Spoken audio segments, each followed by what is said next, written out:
Does anyone else have questions for Professor? If so, please wave and then. I do actually. Yeah. Me too. Okay, good. Let's go to Clinton, then Julia. Hi, thanks for bringing me on. Clinton DeVoe, contributor to Talk Radio, City News networks in Canada, as well as Troy Media and the Hill Times.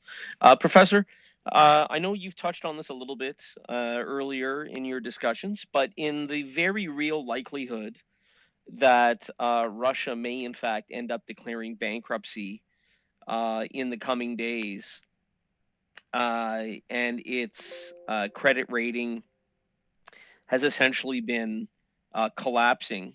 Is there not a very strong likelihood that this war could, although Russia, has the ability to drag this on, and obviously they have a large enough military that if they win all in, they could potentially win. However, with Russia facing a bankruptcy, isn't it likely that the troops on the ground are simply going to just put their guns down basically and walk away? Because if they're not going to be paid and they can't feed their families, why would they carry on with this? So if I could have a few of your thoughts on that, I'm curious.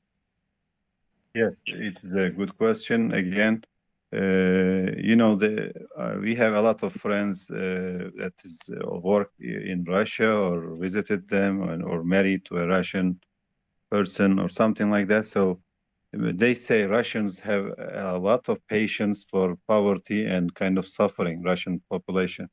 But I think things are getting out of hand, and Putin maybe even like when things get worse in terms of economy, Putin gave them a moral or kind of a psychological gain, which is like victory in Georgia and Crimea, in Syria, etc.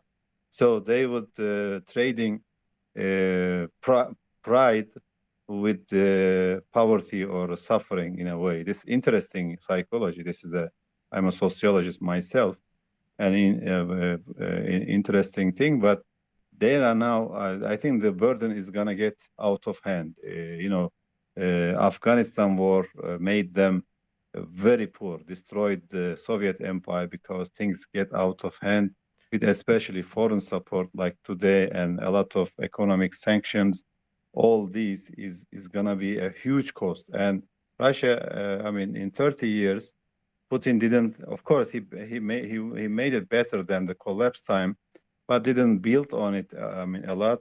While Russia has all kinds of resources with oil and gas, human capacity. They have a huge land. Just quick, I apologize. I have yes. a follow-up question for you.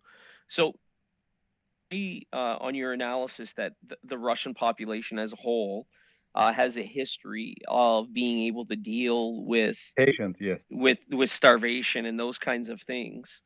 But I'm not talking about the population as a whole here. I'm referencing specifically the military. Like, isn't this a unique set of circumstances where if they are faced with an actual bankruptcy, that they're the Clinton, men just that they to have on give the you ground Clinton, just to give you clarity, like they're not going bankrupt as a country. They're defaulting on debt, which means foreign investors don't get their money back. It has nothing to do with their ability to print money and pay their soldiers for now. Well, but they can print money inside and give it as a salary, and they exactly. have a huge area. I'm not saying they'll be better off, but they can survive for a while. I think it's a matter of, more moral. If this thing drags on, some generals, some soldiers on the ground are not going to be fighting, especially when they get hit with this anti-tank, anti-airplane weapons given by the West. They'll be demoralized. Tank, normally you should give you, when you enter a town, you should feel secure. You are in a tank. But now they are being hunted. It's gonna be, morale-wise, is gonna be very difficult for these soldiers. And Russia already began to recruit foreign fighters, which is a bad sign, because I think they needed maybe more help, which is also bad sign for Russia. They are losing maybe. So the morale-wise, I think is gonna be, especially if the soldiers or generals next to Putin don't believe this war can be won, so they don't want to keep it going. So there will be some reactions, maybe military coup, some other maybe protest or kind of many other options. But I think Putin can convince them only for a while or to a certain extent. If things get out of hand, and if Russia is a quarter of what he was before the war, so your weight is lost, and of course Putin feeds on this grand Russia and Russian Empire. If he's like a small country, or is his weight is, and if he cannot sell oil and gas or weapons, I think there will be more pressure on Russian arms exports, and plus there will be technical issues like chips that guiding these missiles they are gonna run out of them, and they are using many of them. And as you know, Ukraine is a large territory, so they already use many of them, and they cannot replace these parts, and they cannot produce one. Which is the dangerous part, is they're gonna after they run out of smart missiles, they'll be using non-smart or kind of dumb missiles. It's gonna hurt. I mean, it's gonna be going, astray and cause more damage. And now, then you'll see more reaction and more trouble for Russia. Yes. Thank you. Let's go. By making your civilization, by making your culture richer and more affluent, you actually reduce the risk of conflict. And so the poorer Russia gets, or excuse me, as rich as Russia has gotten or wealthy as Russia has gotten, Putin's in a dark corner here because he's wiping all that wealth off his books, right? And that creates real friction in the country when it comes to your average everyday person versus an oligarch, right? There's definitely friction that will build over time because of that. Craig, this is a very good take on it, and you summarize it very well. It's valid for the young generation. They might be very upset if they are run out. They are not using TikTok, for example. But the old generation who have seen, communist period, they think this is like a heaven. Even though we lose some, this is even better. So this old generation are appreciative of what Putin achieved, and the new generation are not seeing this enough. So there is a gap between, generation gap between, old and new. And also, don't assume, don't assume it's the democratic country. Every voice counts. He can pressure, prison, or silence many of these guys. So these common grievances don't get to, or don't translate into a action or policy change very easily. But overall, when it accumulates, of course, it's going to have impact, but not so quickly and not so easily. Thank you. I have a question, if you don't mind, guys. Please go for it. Professor. Yes, hi. My question is about the oil and energy crisis caused by this, like I call it, the Russian war against the world.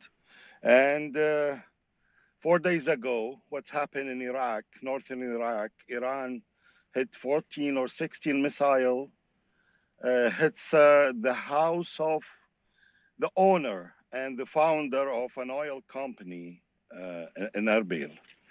Are you seeing any link between what's happening in Ukraine and Russia, and is there any link between what Iran trying to do, controlling the Iraqi oil also, especially after they will sign the agreements soon, maybe? Do you see that they will take the oil of Basra and then they will add a 4 million barrel to their own?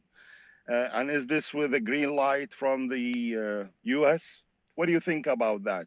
And I just want to say again that when they hit Iraq with this missile, it's the first time Iran say we did it. Thank you. Is the question for me or? Yes, Professor. Yes, for you. Yes. أستاذ سامراي, أهلا وسهلا. It's a good question. Iran is kind of in a shaky situation. On the one hand, America is blinking at them, come to our way.